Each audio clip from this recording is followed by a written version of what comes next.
Barrister Asaduddin Owaisi और मुस्लिम personal law board के सदर अरशद मदनी ने एक आवाज में कहा कि मुसलमान पीएम नरेंद्र मोदी पर भरोसा नहीं करते। पार्लियामेंट में एनसीपी के एमपी अनमोल सिंह खोले ने अपने शायराना अंदाज में राम मंदिर में राम लल्ला को अपने मुल्क के हालात से आगाह करवाया, बड़े ही मुनफरिद अंदाज से। आइए जानते हैं तफसीली।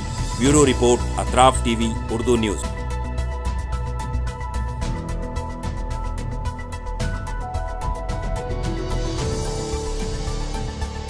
राष्ट्रपति जी ने राम मंदिर के निर्माण की बात की और मर्यादा पुरुषोत्तम प्रभु श्री राम, हमारे राम लल्ला जो विराजमान हुए, उसके लिए मैं समूचे देश का अभिनंदन करता हूं और उसी के बारे में कुछ पंक्तियां कहकर मैं अपनी वाणी को विराम दूंगा। अध्यक्ष महोदय, जब राम लल्ला की प्राण प्रतिष्ठा की बात आई तो किसी ने कहा बिना कलश के प्राण प्रतिष्ठा कैसे होगी, किसी ने कहा बिना कलश के प्राण प्रतिष्ठा कैसे होगी, किसी ने कहा जब चुनाव ही प्राण हो तो सोचो कौन सी प्रतिष्ठा दांव पे लगी होगी। लोग तो कुछ कहेंगे, लोगों का काम है कहना, आप जन की बात मत सुनना, सिर्फ मन की बात करना। फिर भी खुश थे हम 500 साल का सपना जो पूरा हो रहा था, हमारे अंदर का हिंदू भी पूरी तरह से जाग गया था। तो चल पड़े अयोध्या की ओर, राम लल्ला की दर्शन की आस लगाए। चल पड़े अयोध्या की ओर, राम लल्ला के दर्शन की आस लगाए। जो सामने नजारा देखा वो देखकर दंग रह गए। वो 3 मंजिलें, 400 खंबे, 32 सीढ़ियां, जय श्री राम का नारा लगाते हुए हम सीढ़ियां चढ़ने लगे। राम लल्ला से क्या गुहार लगाए ये सोचने लगे। पहली सीढ़ी पर याद आई महंगाई, पहली सीढ़ी पर याद आई महंगाई, दूसरी पर देश में बढ़ती बेरोजगारी, तीसरी पर पत्रकारिता की चरण चुंबकता, चौथी पर सेंट्रल एजेंसीज की संदिग्ध भूमिका। हर सीढ़ी पर कुछ न कुछ याद आ रहा था, हर सीढ़ी पर कुछ न कुछ याद आ रहा था। कहीं 15 लाख का जुमला, कहीं किसानों का आक्रोश था, कहीं महिला कुश्तीगिरों की वेदना थी, कहीं सालाना 2 करोड़ रोजगारों का वादा था, कहीं बढ़ती सांप्रदायिकता थी, तो कहीं चुनिंदा पूंजीपतियों पर मेहरबान हमारी सरकार का चेहरा था। इस वास्तविकता ने झंझोड़ने के बाद भी हम अंधभक्तों की तरह चलते गए। होश तो तब संभाला जब राम लल्ला के दर्शन हुए। हमें नतमस्तक देख राम लल्ला मुस्कुराते हुए बोले, हमें नतमस्तक देख राम लल्ला मुस्कुराते हुए बोले, मैं कल भी था, आज भी हूं, कल भी रहूंगा। जितना इस मंदिर में हूं उतना ही तुम्हारे मन में रहूंगा। लेकिन याद रखना हमेशा मैंने त्रेता युग में रामराज जलाया था, तुम कलियुग में जीते हो जहां संविधान ने गणराज जलाया है। धर्म समाज का किनारा जरूर है, धर्म समाज का किनारा जरूर है, लेकिन देश एक बहती धारा है। किनारे को धारा के बीच में लाया तो प्रवाह अड़ जाता है, प्रगति के पथ से हट जाता है। इसलिए धर्म का ठेकेदार नहीं, पहरेदार बनना चाहिए। इसलिए धर्म का ठेकेदार नहीं, पहरेदार बनना चाहिए। तुम रहो न रहो, वो रहे न रहे, ये देश रहना चाहिए, देश का संविधान रहना चाहिए, देश का लोकतंत्र रहना चाहिए। आपके सामने अर्ज कर रहा हूं कि भारत में 14% मुसलमान जो आबादी के लिहाज से 17 करोड़ आते हैं, वो आज पिछले 10 साल में नरेंद्र मोदी की सरकार में अपने आप को एक गैर यकीनी कैफियत में पाते हैं।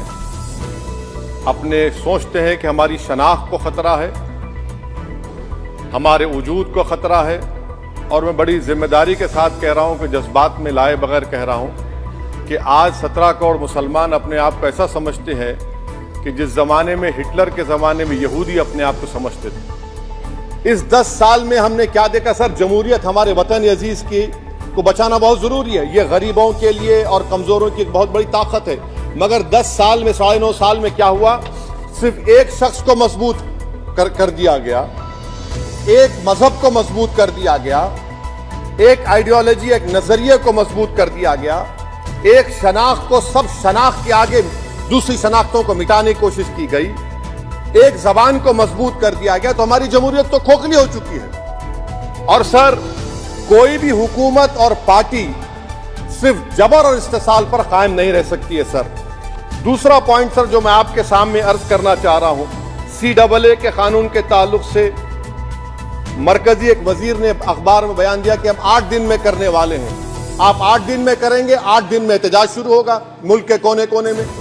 आप CAA को मजहब से खत्म कर दीजिए, मजहब से जोड़ेंगे तो आपका इरादा बुरा है।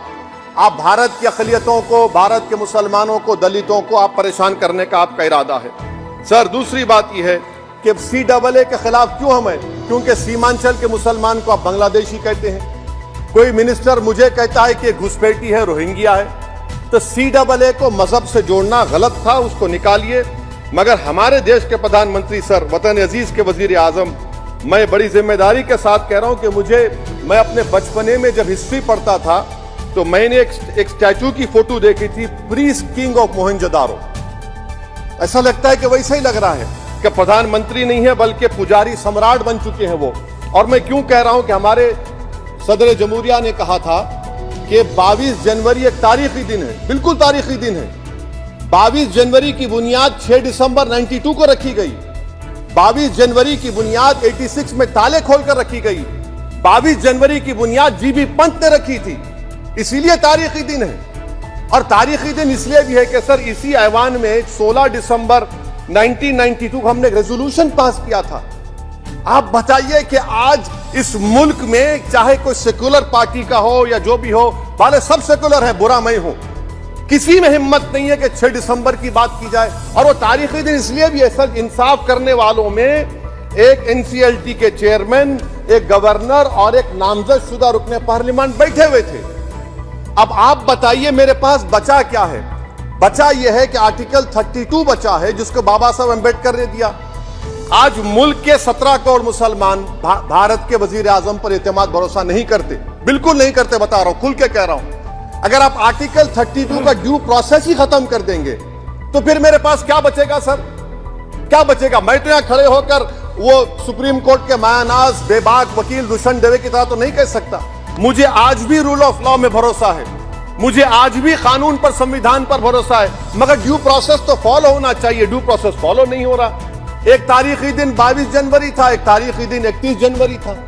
सर रात के अंधेरे में अपील किए बगैर आप आरे लेकर रास्ता खोल देते हैं। क्या पैगाम दे रहे हैं सर? 600 साल की मेहरौली की मस्जिद को बगैर को नोटिस दिए आपने डिमोलिश कर दिया। मैं जिम्मेदारी के साथ कह रहा हूं कि भारत के प्रधानमंत्री और उनकी सरकार भारत के मुसलमानों से उनकी शनाख्त को छीनना चाहते हैं।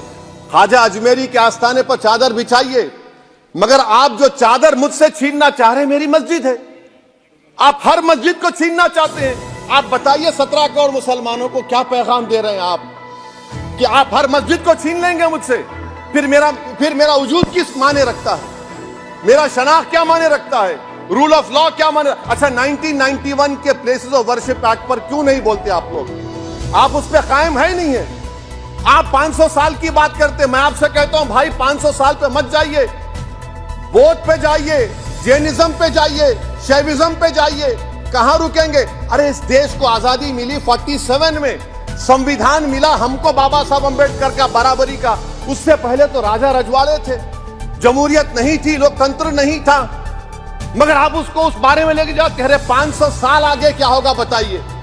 आप किसी एक सिविलाइजेशन, सर अंग्रेजी में किसी ने कहा था civilisation can not be rewritten by hatred, history can not be corrected by demolition. आप ये नहीं कर सकते।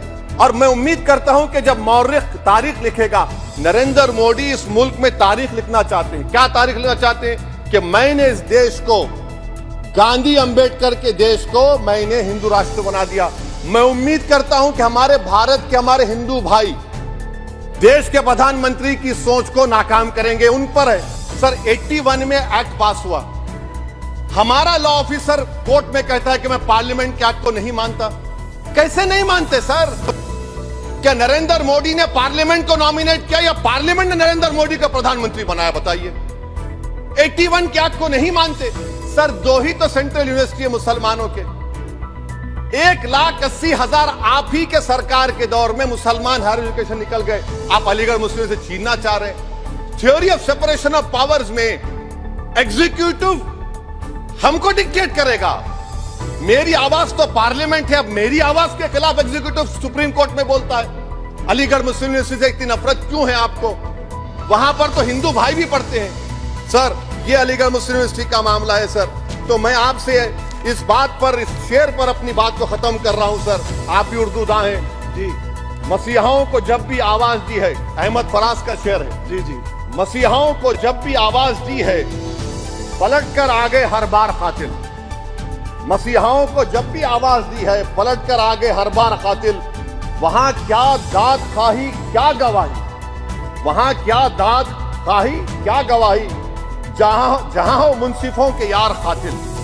और हम पूरी कुव्वत के साथ जो बेहतर से बेहतर वकील थे उनको सामने लाकर हमने अपने दावे को पेश किया।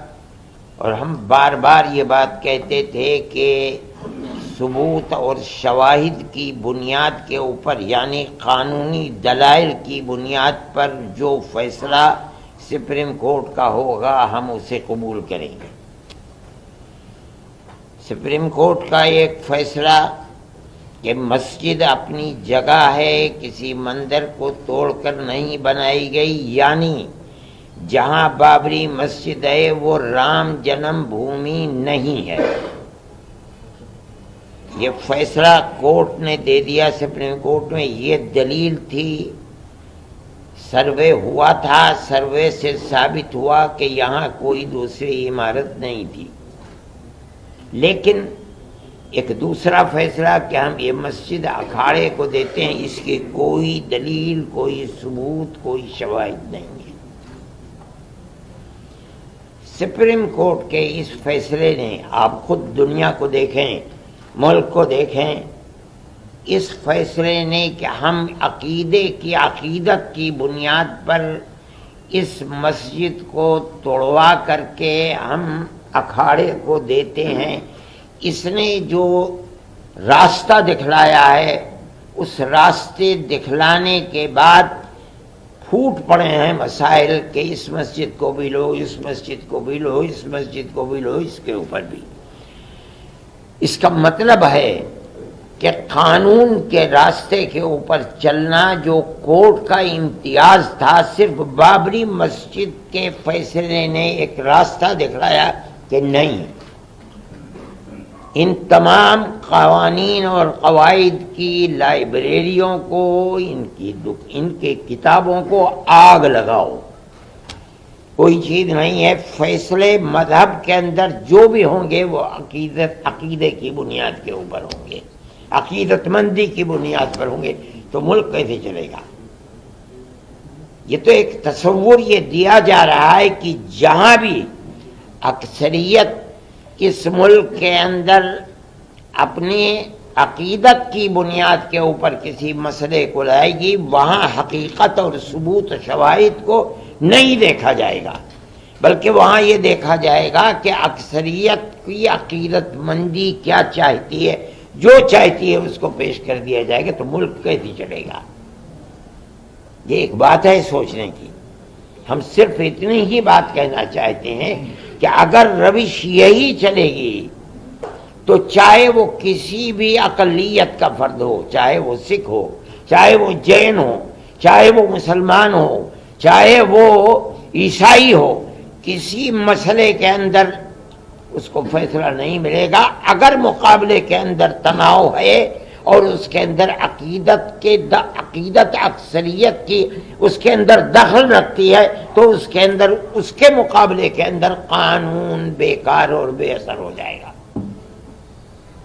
ये बात मैं ही नहीं कह रहा हूं, समझदार और बड़े बड़े वकला ये बात कह रहे हैं कि इस फैसले ने बाबरी मस्जिद के जो रास्ता खोला है कि अकीदत की बुनियाद जब कभी मुकाबला होगा तो कानून उसके मुकाबले के अंदर हेज हो जाएगा। तो फिर लॉ आप पढ़ाते किस लिए हैं?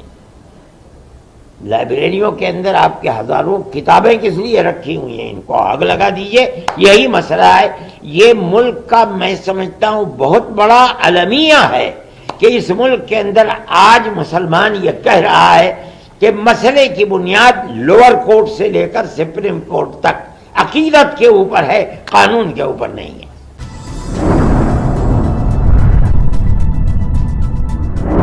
इंसाफ टीवी, हर बात सच के साथ।